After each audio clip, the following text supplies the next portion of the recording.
여러분 안녕하십니까? 지역 소멸 그래도 희망은 있다의 정우성입니다.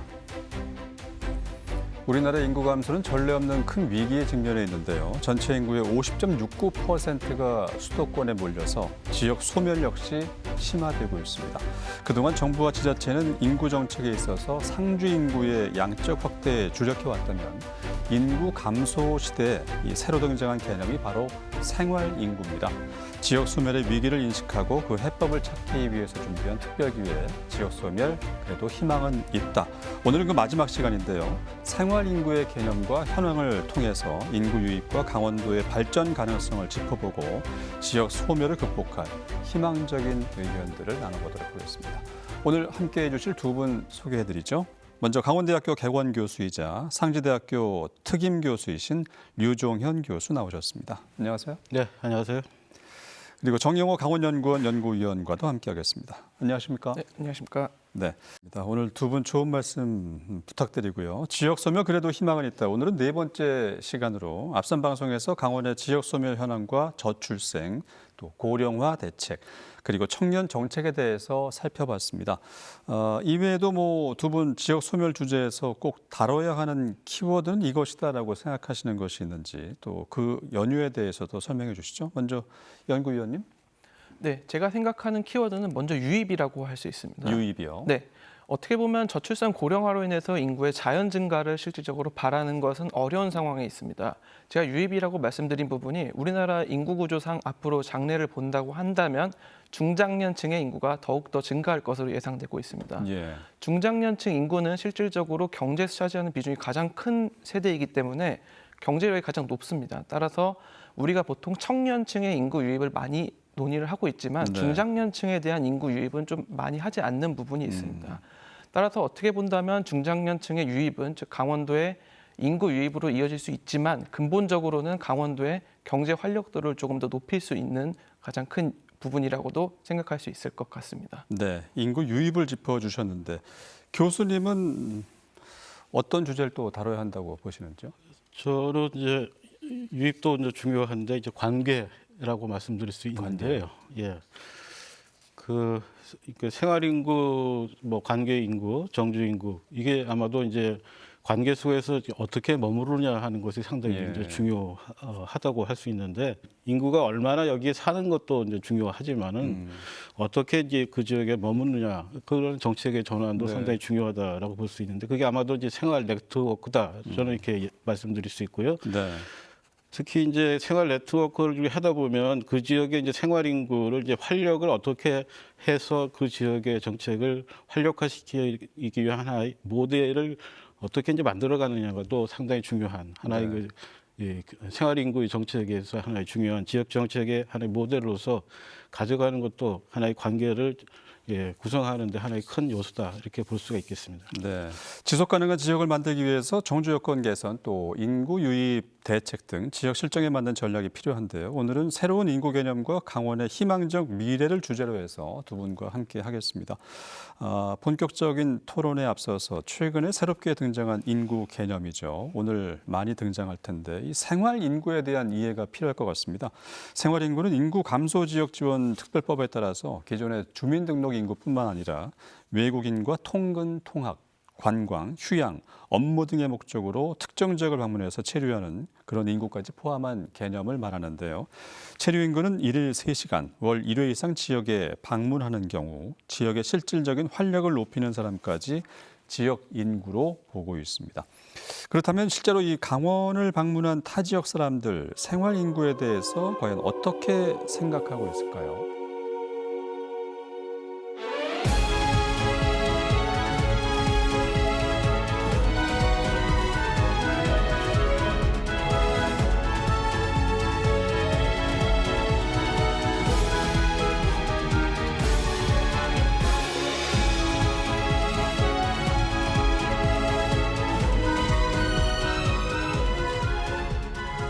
저희는 서울시 구로구에 위치한 구로 청년 이룸이라는 기관이고요. 일단 저희는 청년 정책을 좀 연결하는 게이트웨이 역할을 하는 청년 센터라고 봐주시면 될 것 같아요. 그래서 이번에 중앙청년지원센터라는 곳에서 지역 특화 예산을 좀 받아서 이번 프로그램을 좀 운영하고 기획하고 저 또한 이렇게 참여해보게 되었는데요. 최근에 이제 MZ 세대 분들이 가장 원하는 복지가 워케이션이라고 하더라고요. 그래서 워케이션 프로그램을 통해서 업무 효율 또한 많이 증가했다는 그런 얘기들이 좀 많았어서 저희 서울시 구로구가 좀 G밸리라고 해서 구로, 금천, 가산 이렇게 좀 묶여있는 산업지구인데 거기 재직 청년들을 대상으로 심리적 안정 지원 등을 좀 지원해보고자 이번 프로그램을 좀 기획하고 좀 운영하게 되었습니다. 그래서 특히 강릉의 경우에는 서울에서 좀 2시간 정도로 도달할 수 있는 지역적 접근성이 아주 좋고 일단 그리고 바다도 뭐 바다마다 특색이 조금 있어서 매력적인 지역이라서 저희가 이 공간을 좀 선택하게 되었던 것 같아요. 그래서 결과적으로는 저희 청년들이 좀 이런 워케이션을 통해서 단발성이 아니라 지속적으로 좀 이런 지역 특색을 좀 직접 경험하고 새로운 분들과의 교류를 통해서 좀 자연스럽게 유입이 된다면은 아무래도 지역 특화라던가 뭐 유입이라던가 촉진 그리고 국가 균형 발전에 좀 도움이 되지 않을까라고 생각이 좀 듭니다.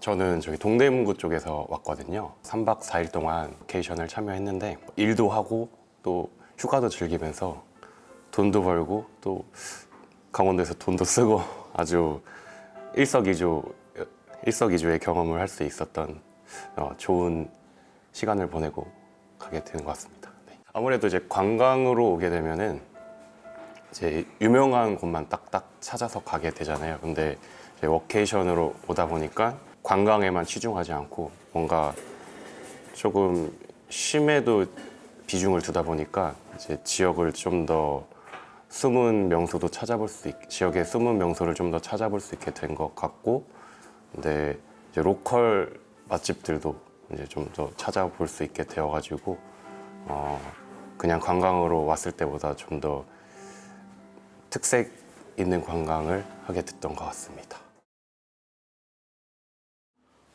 저희가 일단 지자체나 공공에서 운영하는 걸로는 강원도가 최초로 워케이션을 도입해서 제 프로그램을 운영을 해가지고 일종의 시장에서 선두주자로 여겨지고 있고, 그로 인해서 워케이션 하면 이제 강원도라는 인지도도 많이 올라갔던 것 같습니다. 워케이션 같은 경우는 보통 주중에서 2박이나 3박 이상을 체류하다 보니까 이 사업을 통해서 관광객이 지출된 관광 소비 비용이 이 1년 강원도 인구 한 명의 1년 평균 지출 비용을 얼마나 대체할 수 있는가를 항상 계산을 하고 발표를 하는데, 저희 같은 경우는 워낙 소비 금액도 크고 주중에 체류하는 기간도 길어서 예를 들어서 한 보통 강원도 주민분들이 한 1000명가량이 1년 동안 사용하는 금액을 워케이션 사업을 통해서 워케이션 참가자가 지출하고 있다고 생각해 주시면 됩니다. 저희는 이런 소비 대체 개념으로 생활인구나 이런 개념을 좀 생각하고 있습니다. 강원관광재단의 다양한 사업들은 지금 많은 관광객을 강원도로 유입시키고 또 그 유입된 생활인구 증대와 그리고 체류관광을 확충함으로써 지역 소멸에 많은 역할을 할 수 있는 선순환 구조를 역할을 하고 있고요. 앞으로도 이런 문제들을 우리가 강원관광재단이 더욱더 확대해 나가는 그런 방침으로 열심히 하고 있습니다.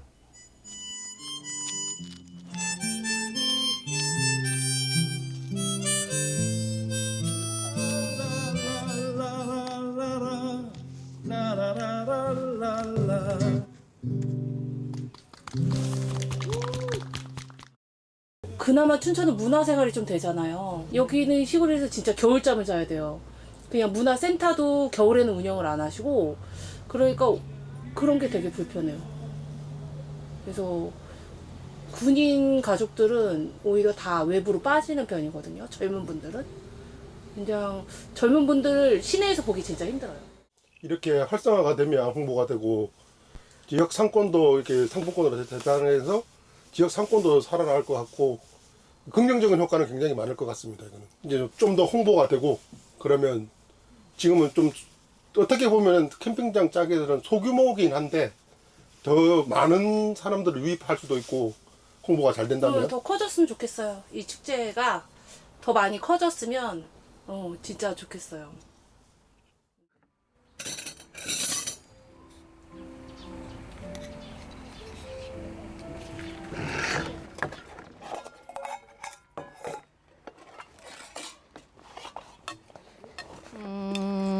강원도는 불편함이 전혀 없고 강원도마다 특색이 있는 지역 특산물이 있는데 그걸 먹어보는 재미가 꽤 쏠쏠한 것 같아요. 막걸리라든지 양구는 시래기랑 사과가 유명하더라고요. 그러니까 지역에 방문해서 특산물 먹는 재미도 있고 강원도 하면은 멀지도 않은 굉장히 유쾌한 휴양지라서 자주 방문하게 되는 것 같아요.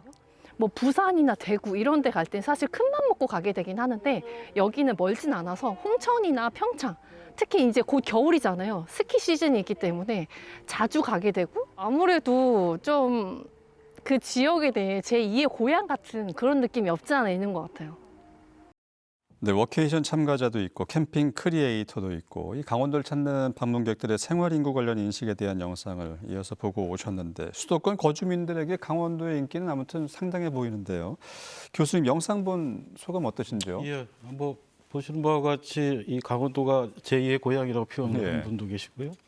특히 이제 이 워케이션을 통해서 실제적으로 일도 하고 또 쉼도 하고 네. 또 여러 가지 이제 먹거리도 자기가 했고 명소도 찾아다니고 네. 그런 걸 봐서는 그것이 순수하게 관광객이 아니라 이 생활 인구로 갈 수 있는 하나의 잠재력이 있는 예. 그런 것으로 볼 수 있는데요. 특히 이제 그것을 통해서 많은 사람들이 인터뷰에서 보듯이 다시 찾아올 수 있는 하나의 그 강원도로 지금 인식되고 있기 때문에 네. 이것도 아마도 생활 인구의 하나의 잠재 인구로 볼 수 있다라고 볼 수 있고 많은 사람들이 강원도로 움직이고 있고 또 네. 소멸의 문제 해결하는 생활 인구의 하나의 잠재 인구로 볼 수 있다 이렇게 볼 수가 있겠습니다. 네, 알겠습니다. 연구위원님도 영상 본 소감 좀 말씀해 주실까요?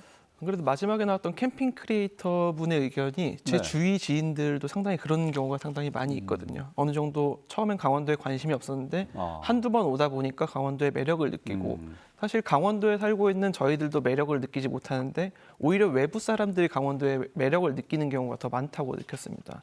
다만 이 부분에 있어서 저는 조금 더 앞으로 강원도가 나아가고 더 보완해야겠다고 느낀 점이 아무래도 강원도의 매력을 사람들이 잘 모르는 부분이 있기 때문에 네. 일단 오기만 하면 어느 정도 매력을 느낄 수 있다고 생각되는데 어느 정도 사람들이 느끼기에 강원도는 산, 바다 이 두 개로만 이미지가 고착된 부분이 있기 때문에 네. 이 부분을 앞으로 좀 우리가 더 나아갈 수 있도록 좀 보완을 해야 되지 않을까 생각됩니다. 갖고 있는 자연 이외의 사람들이 즐길 수 있고 네. 매력을 느낄 수 있는 뭔가 독특한 것들을 개발해서 인식을 심어주고 많이 오게 해야 된다 이런 말씀인데 연구위원님 앞서 생활인구에 대한 개념을 좀 정리했는데 이해하기 쉽게 다시 설명 좀 부탁드릴까요? 네, 생활인구의 개념은 인구가 급격하게 감소되면서 지역의 위기가 이어질 것이라고 예상되는 가운데 정부, 특히 행정안전부에서 도입한 개념입니다. 네. 간단하게 생활인구를 구성하는 인구에 대해서 말씀드리자면 주민등록인구, 그리고 외국인, 그리고 한 달에 한 번 하루에 3시간 이상 체류하는 통근, 통학, 관광 이런 분들을 모두 포괄하고 있습니다. 네. 예를 들어서 최근 교통과 통신이 발달하면서 서울과 경기도에서 춘천, 원주, 강릉 등으로 출퇴근하시는 분들이 상당히 많이 있습니다. 더 멀리는 세종시 그리고 부산으로도 출퇴근하시는 분들이 있는데 이런 분들을 모두 생활인구라고 할 수 있을 것입니다. 네. 조금 더 구체적으로 강원도에 적용하자면은 예를 들어서 수도권에서 강원도 한림대로 강원대 한림대로 통학하는 학생들도 강원도의 생활인구라고 할 수 있습니다. 조금 더 추가적으로 말씀드린 주민등록인구가 익숙하시니까 이렇게 좀 주민등록 인구적으로 먼저 말씀드리자면은 주소지가 강원도가 아닌데 어떻게 이 사람이 강원도라고 할 수 있을까라고 했는데 반대로 말씀드리자면 통근 통학하시는 분들은 실제로 강원도에 머무는 시간이 하루 8시간 이상일 거라고 추측이 됩니다. 8시간 이상 지역에 머무르면서 점심을 먹고 그리고 카페를 가고 그리고 기타 경제활동 등을 하는 소비가 상당하기 때문에 이런 분들이 사실상 강원도의 생활인구라고 할 수 있을 것입니다. 예. 연구위원님이 생활인구에 대해서 잘 정리해 주셨는데 단순히 편의상 생활인구라고 일컫는 거야 아니라 이 법적 용어로 정의돼서 쓰이는 건데요. 교수님도 생활인구 개념에 대해서 좀 덧붙일 말씀 있으면 해주시죠. 우리 아까 정 박사님이 생활인구에서 상당히 잘 정리를 해주셨는데 예. 생활 인구라는 것은 뭐 편의상 이렇게 쓰는 표현이 아니라 법에서 이제 공식적으로 이제 이 인구 감소 지원 특별법의 그 법에서 지금 공식적으로 개념화돼서 정의가 되어 있고요. 이 앞서 말씀드린 바와 같이 뭐 생활 인구가 이게 갑자기 나타난 건 아니고요. 한 이제 정주 인구가 더 이상 더 증가할 가능성이 없으니까 예. 실질적으로 우리 인구의 증가 문제를 어떻게 바라보느냐 하는 그런 측면에서 이제 나타났다고 볼 수가 있는데요. 예.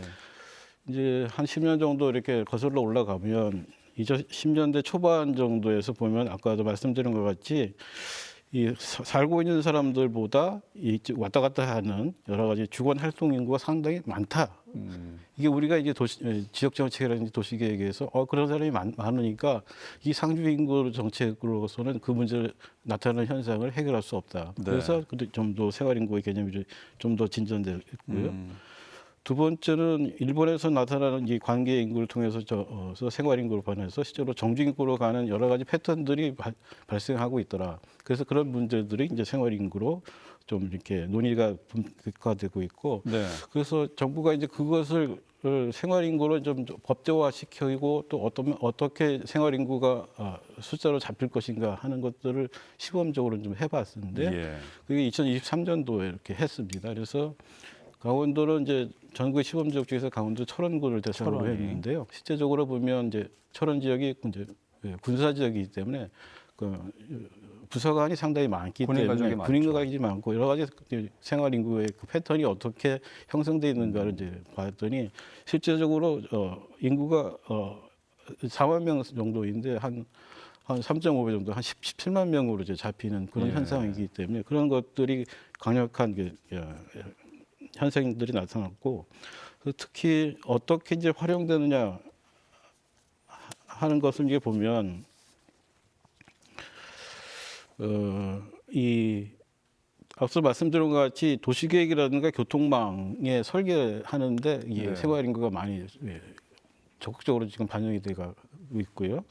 두 번째는 이제 이 관광이라든지 문화 정책에서 생활 인구 데이터를 통해서 실제적으로 적재적소의 프로그램이라든가 여러 가지 그 정책들을 이제 만들어가는 그런 측면이 있고요. 네. 또 우리가 이제 뭐 지역 소멸에 가장 강력하게 대응하는 그런 정책으로 반영되고 있고, 또 우리가 이제 민간들이 지역의 상권이라든가 또 경제, 상권을 진단하는데 유동인구, 생활인구가 어느 정도 많으냐, 네. 뭐 그것도 상당히 그 정책의 하나의 그 활용되는 그런 측면이 있다 이렇게 볼 수가 네. 있겠습니다. 활용 분야가 정말 많네요. 네. 처음에 인구 감소 지역의 위기를 극복하고자 나타난 개념인데 이게 전반적으로 도시 계획이나 교통망 또 관광, 지역 소멸 대응으로까지 예, 그렇습니다. 다방면으로 활용이 되고 있군요.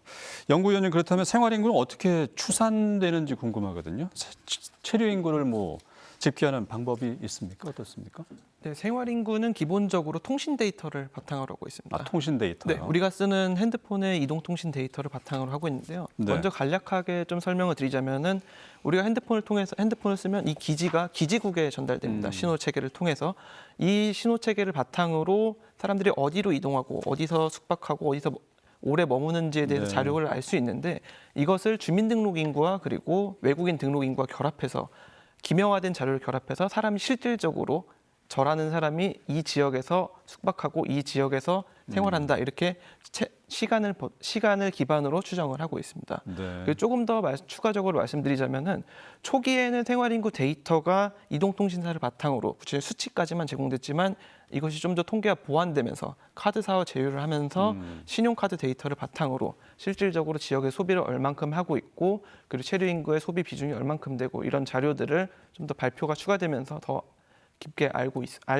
알아가고 있습니다. 네, 체류 시간이나 소비 패턴까지 이제 다 분석이 가능하군요. 지난해 강원연구원에서 생활 인구에 대한 연구 보고서가 발표된 것 같아요. 강원특별자치도 생활 인구 유형과 특성 분석인데요. 연구위원님이 강원의 생활 인구 전반을 살펴보셨는데 강원도에서 나타난 뭐 특징 같은 게 어떤 게 있을까요? 네, 강원도는 3월에 생활 인구가 가장 적고 8월에 가장 높습니다. 어떻게 보면 휴가철이니까 가장 높다고도 할 수 있는데 이것은 네. 전국적인 추세와는 비슷합니다. 다만 좀 차이가 있다면 강원도의 체류 인구 규모가 전국과 비교해서 압도적으로 높다고도 할 수 네. 있습니다. 근데 강원도 18개 시군에서도 이런 양상도 좀 다른 양상을 보입니다. 앞에서 말씀드린 것처럼 3월에 가장 적고 8월에 네. 가장 높은 거는 주로 영동 해안가 이쪽에서 가장 그렇게 높게 나타나는 동해안 경향이 있고, 벨트군요. 예, 맞습니다. 반대로 화천군의 경우 1월에 체류 인구가 가장 높게 나타납니다. 이것은 잘 아시겠지만 화천의 산천어 축제로 인해 높게 나타나고요. 그리고 예를 들어서 태백시와 정선군의 경우는 1월과 8월이 비슷하게 나타납니다. 네. 태백과 정선의 경우 잘 아시겠지만 겨울 스포츠로 인해서 높게 그렇죠. 나타납니다. 그리고 마지막으로 철원군의 경우에는 가장 특이하게 다른 강원도와는 다르게 10월에 체류 인구가 가장 높게 나타났습니다.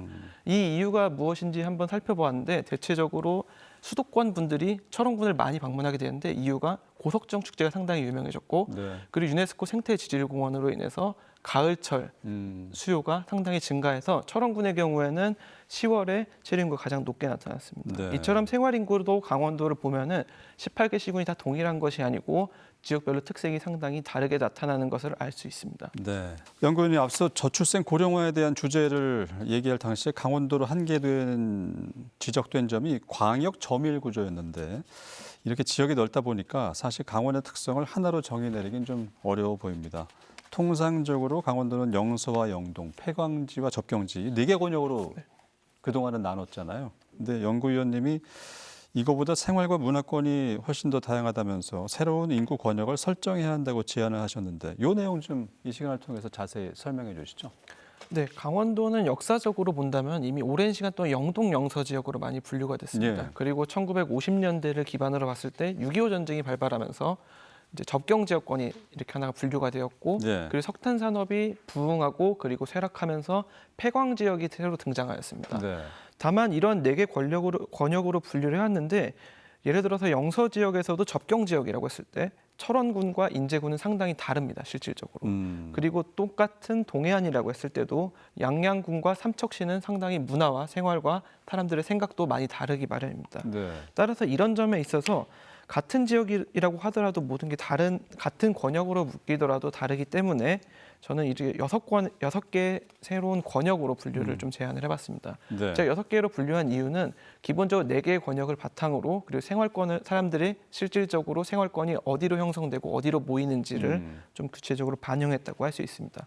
6개의 권역은 첫 번째로는 영서 북부권으로 춘천을 중심으로 화천, 양구, 홍천에 해당됩니다. 네. 두 번째는 영서 남부권으로 원주를 중심으로 횡성, 영월군에 해당하고요. 그리고 세 번째로 영동 설하권은 속초를 중심으로 고성, 양양, 인제, 그리고 영동 남부권은 동해, 삼척, 태백, 정선, 그리고 강릉, 평창권은 강릉과 평창, 그리고 철원군은 영서권보다 실질적인 생활권이 경기도에 가까운 특성을 고려해서 별도의 네. 철원을 새로운 권역으로 분류를 해봤습니다.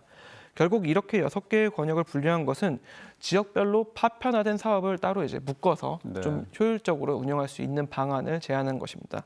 예를 들어서 각 지역별로 관광 패스가 도입이 되고 있는데 이 시군별로 운영되고 있는 관광 패스를 하나씩으로 권역별로 통합한다면은 네. 파편화된 사업을 하나로 모으고 어떻게 본다면은 관광객들이 한 지역에서만 소비하는 것이 아니고 바로 옆 동네로 넘어가서 소비를 하면서 이어질 수 있도록 하는 좀 더 효율적인 차원으로 이어질 수 있을 것이라고 보고 있습니다. 네, 알겠습니다. 행정안전부가 매분기 인구 감소 지역을 대상으로 각종 특성을 분석해서 생활인구 산정 결과를 발표하고 있습니다. 강원도는 12개 시군이 인구 감소 지역에 해당이 되는데요. 25년 1사분기 지역별로 분석한 자료를 보면 등록 인구 대비 체류 인구 배수가 강원도가 1위를 차지했습니다. 전국 평균 3.8배를 웃도는 6배였는데요. 이것뿐만이 아니고 강원은 다양한 지표에서 1위를 나타냈는데 평균 체류 시간과 또 타시도 거주자 비중, 체류 인구의 카드 사용액 비중 등이었습니다. 그런데 좀 아쉬운 부분이 있네요. 재방문율이 7위, 최하위를 차지해서 재방문 활성화를 위한 과제를 확인하기도 했습니다. 위원님, 강원도는 체류 인구가 큰 비중을 차지하고 지역 경기에도 상당히 중요한 것 같은데 이 분석을 어떻게 좀 해석하면 좋을까요? 네, 먼저 체류 인구 배수로 보았을 때 전국 평균이 3.8배인데 강원도가 6배로 상당히 높게 나타났습니다. 이 체류 인구 배수라는 것은 체류 인구를 주민등록 인구로 나눈 값을 의미합니다. 즉, 다 강원도가 다른 시도와 비교해서 찾는 사람들이 압도적으로 높다고 할 수 있을 것입니다. 그리고 타시도 거주자 비중이 82%로 전국 68%보다 높게 나타났습니다. 마찬가지로 체류 인구의 카드 사용의 비중이 41%로 전국의 33%보다 높은데요. 이는 강원도가 다른 지역보다 관광이 발달했고 인구가 많은 수도권과 인접한 특성을 반영한다고 할 수 있습니다. 네. 다만 재방문율이 낮은 부분이 좀 어떻게 보면 아쉽게 생각할 수도 있는데 이 부분에 대해서 좀 추가적으로 말씀드리자면 재방문율이 낮은 것은 강원도에서 빅3라고 하는 춘천, 원주, 강릉 이 세 지역이 빠진 부분이 있습니다. 그렇군요. 실질적으로 제가 간접적으로 어느 정도 추산을 해봤는데 춘천과 원주시의 경우 재방문율이 어느 정도인가 살펴봤는데 대략 충남과 충북 정도, 즉 충청권인데 전국 평균 한 38%, 39% 되는 것으로 나타났습니다. 네. 즉 춘천과 원주를 제외했을 때는 좀 낮게 나타났지만 실질적으로 이런 가장 영향력이 큰 도시를 감안하면은 이것보다는 어느 정도 높기 때문에 재방문율 수치가 낮다고 하더라도 너무 이 부분에 대해서 크게 신경을 너무 안 좋은 쪽으로만 신경 쓸 건 아닌 것 같습니다. 그렇군요. 네. 1위를 차지한 부분이 많기 때문에 그걸 위안 삼고 그걸 또 집중적으로 또 활용을 해야 될 필요가 있지 않을까 싶은데 교수님 이외에 눈여겨볼 만한 강원도의 강점이라면 또 어떤 점을 들 수 있을까요? 강원도가 상당히 이제 생활 인구에서 네. 많은 비중을 차지하고 뭐 전국에서 가장 특별한 지역이지 않습니까? 그렇죠. 그래서 이 데이터를 보면 강원은 뭐 우리나라 전체 중에서 상당히 역동적인 생활권이다 이렇게 볼 수가 있습니다. 예. 그래서 생활 인구로 봤을 때도 우리가 강원도 사람들이 또 외부에 많이 나가지 않습니까? 그렇죠. 그래서 유출보다도 외부의 사람들이 많이 들어온다. 그래서 유입이 많다. 그래서 유입비율이 높다. 그렇다. 순유입이 많다라는 것을 볼 수가 있습니다. 그래서 보면 실제적으로 우리가 인구가 감소 지역임에도 불구하고 실제 활동하는 인구는 훨씬 인구보다 뭐 6배, 7배 이렇게 많지 않습니까? 그렇게 보면 스스로 강원의 생활 기반, 접근성, 콘텐츠가 이미 뭐 경쟁력이 좀 있다 이렇게 볼 수 있고요. 세 번째는 이제 유입이 어디서 오느냐, 어디서 들어오느냐가 지금 앞서 말씀드린 것 같이 수도권에서 많이 들어오고 있기 때문에 우리가 수도권하고 직접적으로 아까 말씀드린 여러 가지 지역 정책 전략을 가져가는데 상당히 유리하다. 그래서 수도권의 하나의 현실적으로 작동하고 있다라고 볼 수가 있겠습니다. 네, 알겠습니다. 교수님도 말씀하셨지만 이 용인, 수원 등 경기권, 수도권의 유입이 상당히 주목할 만한 것 같은데 연구위원님 이런 지표만으로도 좀 긍정적인 결과가 아닐까 싶은데요. 향후에 뒷받침돼야 할 것이 있다면 더 짚어주시죠. 네, 앞에서 교수님께서 말씀해 주셨지만 지표상으로 보면 사실 강원도가 상당히 인구는 줄고 있지만 활력도는 상당히 높은 지역의 고무적이라고 할 수 있습니다. 생활 인구가 다른 시도에 비해서 많다는 것은 일단 긍정적입니다. 확실하게. 하지만 생활 인구에서도 주목해야 될 부분은 역시 재방문율, 체류 인구입니다. 네. 물론 앞에서 제가 말씀드린 부분이 체류 인구가 낮은 것은 어떻게 보면 강원도의 특성이기도 하고 춘천과 원주시와 같은 수도권에서 통근하는 분들이 빠져 있기 때문에 좀 낮게 보이는 것도 있지만 반대로 말하자면 교통이 발달했기 때문에 과거와는 다르게 언제든지 강원도를 쉽게 오고 갈 수 있기 때문에 장기 체류하는 비중이 좀 낮아진 경향도 있지 않을까 생각이 됩니다. 네. 예를 들어서 제주도를 본다고 한다면 제주도는 섬이기 때문에 기본적으로 사람들이 가서 제주도에 지낸다고 하면 3, 4일은 기본적으로 방문을 하게 됩니다. 결국 1년에 한두 번 오는 것이 아니고 제주도와 비슷하게 어떻게 보면 제주도처럼 따라갈 수는 없겠지만 강원도를 더 자주 그리고 더 오래 머무를 수 있게 하는 방안에 대해서 좀 고민이 필요하다고 할 수 있을 것입니다. 알겠습니다. 여기에 교수님 덧붙이실 말씀 있으면 해주실까요? 이 사람들이 이제 오면 하루를 머물더라도 거기에서 편하게 숙박이라든가 여러 가지 그 생활 단위 서비스 시설이 갖추어져야 됩니다. 네. 그렇게 하기 위해서는 그 주변 지역의 생활권이 잘 형성돼 있는 인프라가 잘 갖춰져야 됩니다. 그래서 그런 우리가 이제 15분 생활권이라든지 뭐 이런 데서 그 필요한 생활 인프라가 적정하게 잘 갖춰져야 되고요. 예. 실질적으로 그 지역에 찾아오는 생활 인구가 어떻게 관계성을 맺고 그 지역에 잘 체험을 통해서 여러 가지 거기에 체득을 해서 실질적으로 그 지역에서 살 수 있도록 느낌을 줄 수 있는 그런 정을 줄 수 있는 막 그런 공감대도 이어가는 그래서 체류를 통해서 실질적으로 관계로 맺어지고 또 정주로 이어지는 하나 선수한 시스템이 잘 구비될 때 강원도의 그 생활 인구를 통해서 소멸이 아닌 활력의 하나의 대표 모델이 될 수 있겠다라고 말씀드릴 수 있겠습니다. 알겠습니다. 15분 생활권 수준의 서비스 기반 시설, 콘텐츠 또 친근한 이미지를 중요한 요소로 꼽아주셨네요. 25년 1분기 생활인구 산정 결과에서 이처럼 여러 긍정적 지표를 확인하면서 강원도는 주민등록 인구 중심의 기준을 버리고 생활인구 중심으로 정책을 설계하겠다 이렇게 밝히기도 했습니다. 생활인구 확대를 위해서 전국 최초로 생활도민제 조례를 제정해서 생활 밀착형 서비스를 현재 시행 중인데요. 현행 생활인구는 행안부 지정 인구 감소 지역만을 대상으로 하지만 강원 생활도민제도는 강원 18개 시군 전체 방문객을 대상으로 하기 때문에 전폭적인 지원을 한다고도 볼 수 있겠습니다. 할인 가맹점으로 가입한 업체가 300여 개에 달하고 있다고 합니다. 두 분께서 해당 제도의 장점, 유인 효과 어떻게 보시는지 좀 말씀해 주시죠. 먼저 교수님 의견부터 들을까요? 네, 우리 강원 생활도민제도가 우리가 할인하는 뭐 제도다 이렇게 인식이 될 수 있는데요. 그것이 아니고요. 인구 정책의 패러다임을 전환하는 하나의 정책이다라고 볼 수가 있습니다. 그 정책 대상이 지금 생활인구를 공식적으로 편입 인구로 이제 시도한 하나의 사례라고 볼 수 있는데 이 생활인구를 우리가 통계로만 이제 존재를 했는데. 주소가 아니라 실제 머무는 사람을 정책 대상으로 규정했다는 것입니다. 그러니까 기존에는 찾아오는 사람들을 그래서 생활인구로 다 이렇게 큰 틀에서 봤지만 생활도민제는 하나의 이 지역에 와서 생활할 수 있는 도민증을 부여를 해서 실제로 이 지역에 찾을 수 있는 하나의 그 대상을 이제 규정했다는 그래서 지역 정책의 모델을 제도화했다 하는 측면이 있고요.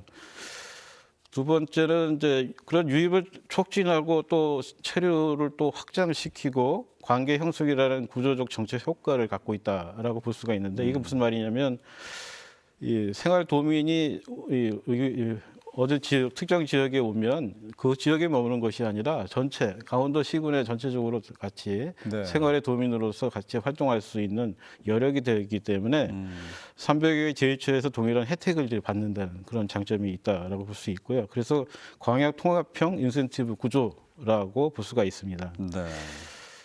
또 생활인구는 이제 정체성을 부여하는 제도적 장치라고 할 수 있습니다. 생활도민은 이 지역 정책의 하나의 주체로서 반드시 반영될 필요가 있고요. 지역 활력에 기여한 인구로 재정이 될 수 있다라고 볼 수가 있는데 하나의 이 정주 인구로 가는 하나의 사다리 역할을 할 수 있는 막 그런 것이다 이렇게 볼 수가 있겠습니다. 연구위원님은 강원 생활도민증 장점, 유인 효과 어떤 거라고 보시는지요? 이제 결국 지역을 찾는 사람들에게 있어서 유인 효과는 할인이라고도 할 수 있는데 다만 이 할인이라고 하기 전에 앞에서 먼저 짚고 넘어가야 될 부분이 생활도민증을 만든 사람들은 기본적으로 강원도에 관심이 있다는 뜻을 의미합니다. 즉 강원도에 관심이 있는 사람들이 생활도민증을 발급하고 이 플랫폼을 통해서 내가 가고 싶은 지역에 어떤 점에서 가맹점에서 할인을 해주는 이런 혜택을 통해서 그 지역에 더 갈 수 있다는 것인데요. 예를 들어서 가평에 계신 분들이 춘천으로 많이 오시겠지만 이분들이 춘천으로 많이 가지만 반대로 생활도민증을 발급해서 살펴보면은 예를 들어 양구로 많이 가실 수도 있고 한번 찾아보면은 이 지역의 경계를 넘어서 다른 지역으로 이동할 수도 있는 특성이 있습니다. 즉 해당 가맹점 이외에 이렇게 옆 동네 다른 지역으로 이동할 수 있기 때문에 다른 지역을 방문하면 결국에 음료수 하나라도 물 하나라도 사 먹기 마련인데요. 이런 부분이 사실 지역의 경제적으로 좀 선순환 구조로 지역 경제의 활성화 효과로 이어질 수 있다고 할 수 있을 것 같습니다. 다만 또 보완할 점도 분명 있어 보이는데 연구위원님은 어떤 부분이라고 보시는지? 근데 제 개인적인 관점에서 보면은 가맹점 수가 300개라고 해서 제가 한번 확인을 해봤습니다. 대체로 되게 많이 있는데 어떻게 보면 강원도에서 규모가 큰 도시에 상당히 밀집되어 있습니다. 300개를 평균적으로 나누면은 시군당 17개 정도가 되는데 춘천의 경우는 17개를 훨씬 상회하고 있고 예를 들어서 양구의 경우는 10개 언저리로 상당히 저조한 것으로 나타났습니다. 물론 지역의 특성상 어느 정도 이를 많이 반영할 수 있는 지역이 있고 아닌 부분이 있지만 어느 정도 적은 시군에서는 제휴업체 수가 적기 때문에 사람들이 더 찾을 수 있도록 제휴업체와 가맹점 수를 어느 정도 늘리고 사업의 규모를 조금 더 확장할 필요가 있지 않을까 생각이 됩니다. 사업 규모를 좀 확장해야 된다. 교수님은 어떤 의견이신지요? 생활도민제가 전국에서 이제 가장 잘 되어 있는 강원도이기 때문에 그래서 제도적으로 지속적으로 확장되기 위해서는 앞서 이제 혜택 중심이 아니라 생활 기반 지원 중심으로 좀 전환될 필요가 있다라고 볼 수 있는데요. 혜택이 이제 강한 것은 뭐 사실인데요. 생활인구가 장기적으로 강원과 관계를 맺으려면 머물고 일할 수 있는 기반이 돼야 된다고 네. 할 수 있습니다. 그래서 앞서 말씀드렸지 여러 지역을 이제 뭐 머물고 같이 가서 이제 생활하고 체험할 수 있는 그런 것이 하기 위해서는 어디를 가든지 편안한 제도인 듀얼 라이프 패스라는 제도를 좀 더 도입을 해서 예. 실제적으로 통화 비용이 가능한 뭐 교통 패스라든가 또 워킹 오피스 자유 이용권이라든가 여러 가지 문화시설, 체육시설을 하나의 거로 통합해서 하는 패스권이라든가 그래서 생활 도민이 언제나 강원도에서 이동이 가능하게 만들어줘야 되고요. 예. 실제적으로 어디를 가든지 즐길 수 있는 막 그런 패스를 제공하는 그런 것이 좀 필요하다. 그래서 유인 장치가 좀 될 수 있겠다 말씀드릴 수 있고요. 네. 또 콘텐츠가 또 확대될 필요가 있습니다. 그래서 이 콘텐츠 활동을 통해서 실제적으로 실제적으로 이제 이 생활에서 관계에서 또 정주로 이어지는 하나의 플랫폼 모델을 좀 구축할 필요가 있고요. 앞서 말씀드린 공동체형 그 프로그램 마련해서 예. 실제적으로 정주화시킬 수 있는 막 그런 강원과의 관계성을 높일 수 있는 막 그런 것들이 좀 필요하다라고 말씀드릴 수 있습니다. 그래서 결론적으로 말씀드리면 이 혜택형 이 강원도민 생활 제도에서 생활 기반형, 관계 기반형 뭐 제도로 한번 더 진화할 필요가 있겠다 네. 이렇게 말씀드릴 수 있습니다. 네, 말씀해 주신 것처럼 주말엔 농촌이나 지역에서 여가를 보내는 요즘 듀얼 라이프 시대에 접어들었는데 주말이라도 대도시를 벗어나서 제2 생활 거점을 택할 수 있는 정책 마련이 좀 필요할 것 같은데요. 정부가 지역의 인구 감소에 따른 주택 경기 회복을 위해서 인구 감소 지역을 중심으로 해서 요즘 세컨드홈 지원을 확대하고 있지 않습니까? 예. 이 세컨드홈이 지역 소멸의 해법이 되려면 과연 어떤 방향으로 나가야 된다고 보시는지요? 그 정부가 이제 세컨드홈 정책을 인구 감소 지역에 대해서 여러 가지 특례를 부여를 해서 예. 지금 정책을 추진하고 있습니다. 그래서 어떻게 이제 정책을 펴나가냐 하면은 앞서 말씀드린 것 같이 이제 수도권에서 많은 사람들이 여기 생활 인구로 들어오기 때문에 그와 연계해서 좀 필요할 필요성이 있고요. 그래서 주말 생활권이면서 또 생활의 거점으로 이제 만들어갈 필요가 있다라고 볼 수가 있는데. 실제적으로 이제 세컨드홈이 실제적으로 보면 민간에 의해서 분양되고 별장 같은 것이 이제 분양되고 있는데요. 네. 그것이 그러다 보니까 조금 더 공공이 그 역할을 좀 했으면 좋겠다 하는 말씀을 드리겠습니다. 이제 공공형 세컨드형 모델이 좀 필요하지 않나 이렇게 예. 말씀드릴 수 있고요. 두 번째는 그 사람들이 여기 와서 앞서 말씀드린 것 같이 이 세컨드홈에 와가지고 그냥 집에 있는 것이 아니라 집에 와서 여러 가지 활동을 해야 되고 여러 가지 또 체험도 해야 되고 또 먹을거리도 찾고 명소도 가야 되지 않습니까? 네. 그렇게 하다 보면 인프라라든가 이동성이 잘 편리하게 잘 만들어질 필요가 있겠다 하는 말씀을 드리고요. 세 번째는 이제 세제 금융 지원의 제도화가 이제 필요합니다. 지금 현재 이 주택 경기 회복을 위해서 지원 확대 특례를 주고 있지만 네. 실제적으로 2주택 한해서 하나를 면제해 주는 뭐 그런 정도이기 때문에 많은 사람들이 공경해서 이 세컨드홈을 통해서 지역의 생활 인구나 정주 인구화 하려고 하면 일본의 여러 가지 그 은퇴자 사원 커뮤니티가 있는데요. 뭐 네. 이런 정책들과 같이 이렇게 한다 하면 실적에 주말에 그 세컨드홈이 사람들이 많이 오게 할 수 있고 다시 네. 지역에 새로운 활력을 불어넣는데 하나의 정책으로 자리매김할 수 있겠다라고 말씀드릴 수 있겠습니다. 일본 예를 잠깐 들어주셨는데 다른 나라의 세컨드홈 지원 정책도 좀 짚어주실까요? 일본뿐만 아니라 뭐 유럽이라든가 네. 또 유럽에는 이제 빈집 재생이 있습니다. 이제 여러 가지 이제 빈집을 뭐 대표적으로 이태리라든가 스페인이라든가 포르투갈에서 이 빈집을 1유로를 이제 네. 많이 봤습니다. 주고 거기에 이제 조건이 있습니다. 그래서 거기가 반드시 살아야 되고 또 그 집을 또 리모델링을 또 해야 되는 조건이 있습니다. 그래서 그 세컨드 모델로서 하나의 사회적 계약형 모델로서 잘 활용되고 있고요. 네. 또 미국에는 미국의 털사 리모트 프로그램이라는 게 있는데요. 그러니까 오클라호마주의 털사시에서 실질적으로 원격 근무자를 유치하기 위해서 실제적으로 이제 또 재원을 이제 이 지원금을 지원해주는 1만 달러를 이제 지원을 해주고 있습니다. 그래서 거기에서 이제 돈뿐만 아니라 오피스라든가 스타트업 네트워크라든가 커뮤니티 활동을 함께 제공하는 제2의 세컨드 홈 도시를 이제 말하는 그런 제도가 있습니다. 그래서 네. 상당히 그 제도를 통해서 앞서 말씀드린 일본의 장기 체류할 수 있는, 보호할 수 있는 은퇴자 커뮤니티 뭐 이런 가지 세계를 이제 하나의 그 세컨드 홈 장기 체류형의 하나의 정책을 적극적으로 추진하는 사례를 볼 수가 있습니다. 네, 알겠습니다. 연구님이 주목하는 뭐 다른 제도나 제안하시는 의견이 있으면 주실까요? 네, 저도 앞에서 교수님께서 말씀하신 부분 좀 추가적으로 말씀드릴 부분이 네. 빈집과 관련된 부분입니다. 현재 강원도에서도 몇몇 시군에서 조례를 통해서 빈집 정비 사업을 추진 중에 있고, 그리고 빈집을 취득하는 사람에게 리모델링 비용을 지원해주고 있는데 상대적으로 금액이 그렇게 크지 않기 때문에 이 부분에 대해서 좀 상향하는 방안도 필요하지 않을까 생각됩니다. 네. 그리고 로컬 크리에이터나 귀농귀촌을 꿈꾸는 중장년층을 사람을 끌어온다면은 결국에는 중장기적으로 빈집 플랫폼을 구축하는데 시간이 소요되긴 하지만 네. 이들이 결국에 나만의 공간을 새로 갖게 되는 것이거든요. 이렇게 나만의 공간을 새로 조성하는 것이 강원도다라는 인식을 심어줄 수 있다는 것이 저는 상당히 큰 요인이라고 생각됩니다. 네. 정부가 뭐 세컨드홈 특례 제도, 농촌 체류형 쉼터 사업 등 생활 인구 확대를 위해서 다방면으로 노력하고 있는데 관련 제도가 뭐 공통적으로 지켜야 하는 거 이거 있다면 어떤 건지 좀 짚어주시고요. 체류에서 정주로 이어지게 하는 핵심은 무엇일지 위원님이 계속해서 의견 주실까요? 네, 결국 외지인이 나는 외지인이라고 느끼지 않고 지역민이라고 느끼는 그런 애착감, 정착심이 상당히 중요하다고 할 수 있습니다. 예를 들어서 자연적으로도 만들어질 수 있습니다, 이런 부분은. 하지만 어느 정도 강원도뿐만 아니라 18개 시군, 지자체에서도 노력이 동반돼야 된다고 할 수 있는데요.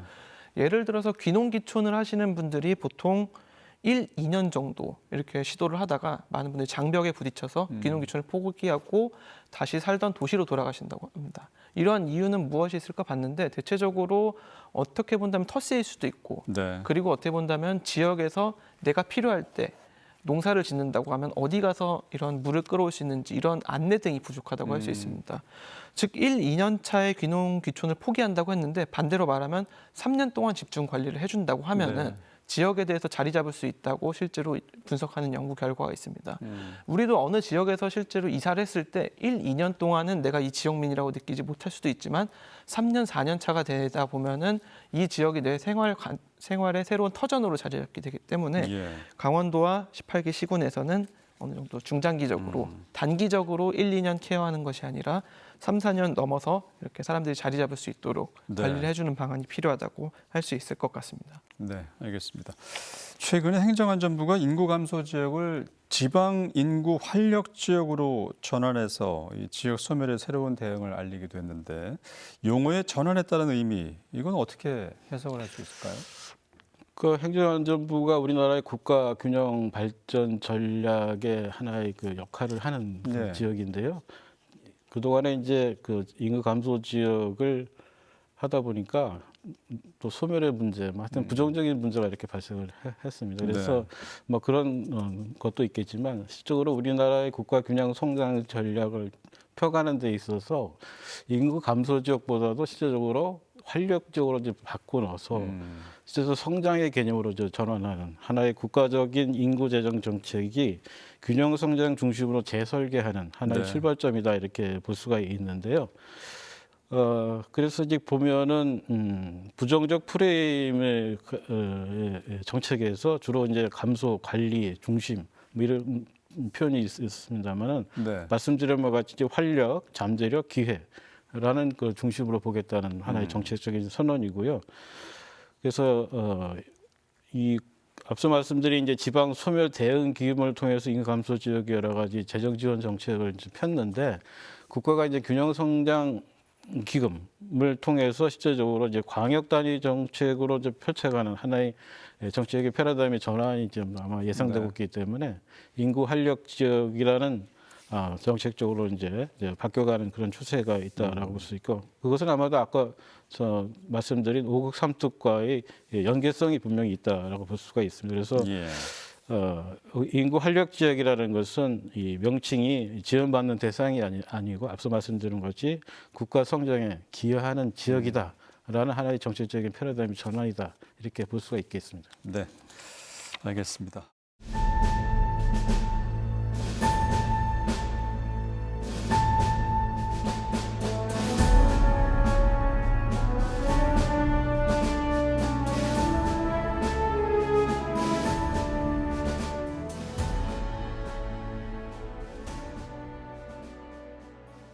모두 4부작에 걸쳐서 지역 소멸 위기에 직면한 강원도의 현실을 짚어보고요. 극복 가능성, 희망에 대해서 각 분야 전문가들의 다양한 의견을 들어봤습니다.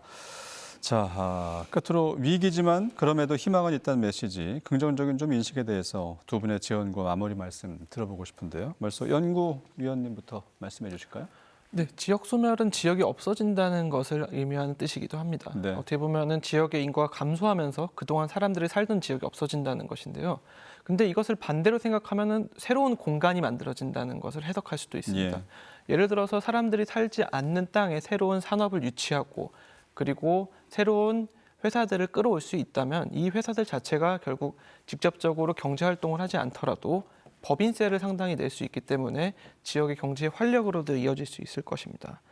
마찬가지로 강원도는 인구 감소 지역이지만 네. 앞에서 오늘 많은 얘기를 나눴던 것처럼 생활 인구의 관점에서 보면은 강원도는 전국에서 인구의 활력도가 가장 높은 지역입니다. 따라서 우리가 관점을 바꿔 생각하면은 그동안 보지 못했던 지역의 새로운 부분을 발견할 수 있을 것이라고 보고 있습니다. 예를 들어서 양양군의 경우도 크게 주목하지 않았지만 어느 순간부터 되게 전국적으로 주목받는 관광지로 떠오르고 있는 만큼 우리가 좀 더 시각을 좀 넓게 가지고 좀 지역 소멸이라는 부정적인 의미에서 벗어나서 새로운 관점에서 즉 공간과 인구적인 관점에서 좀 활력을 찾을 수 있는 방안에 대해서 다 같이 고민하는 것이 좋지 않을까 생각이 됩니다. 네, 새로운 공간이 될 수 있고 이것이 또 기회로 연결될 수 있다는 말씀해 주셨고요. 교수님도 지원 말씀 마무리로 해주시죠. 뭐 지역이 사라지지는 않습니다. 네. 변화하고 있을 뿐입니다. 실제적으로 보면 강원도는 생활 인구가 전국의 1위고요. 또 전국적으로 가장 빠르게 활력도가 이제 늘어가고 있는 그런 지역이기 때문에 이 흐름이 이제 소멸을 넘어서 활력으로 가는 하나의 징후라고 볼 수가 있고요. 앞서 말씀드린 여러 가지 그 정책들이 하나의 그 제도적으로 갖추어졌을 때 우리가 이제 많은 사람들이 오고 실질적으로 머물고 또 다시 돌아와서 여기 정착하는 하나의 그 순환형 생활권을 만들어가는 강원도가 될 수 있다라고 볼 수가 있고요. 그것은 앞서 쭉 말씀드린 바와 같이 이제 어떻게 이제 관계를 맺고 정착시킬 수 있는 여러 가지 그 제도적인 이제 보완이 좀 필요하다라고 또 다시 한번 강조하고 싶고요. 우리가 소멸의 반대말은 오늘의 주제와 같이 희망이라고 이제 볼 수가 있습니다. 그래서 강원도가 이제 희망이 있습니다.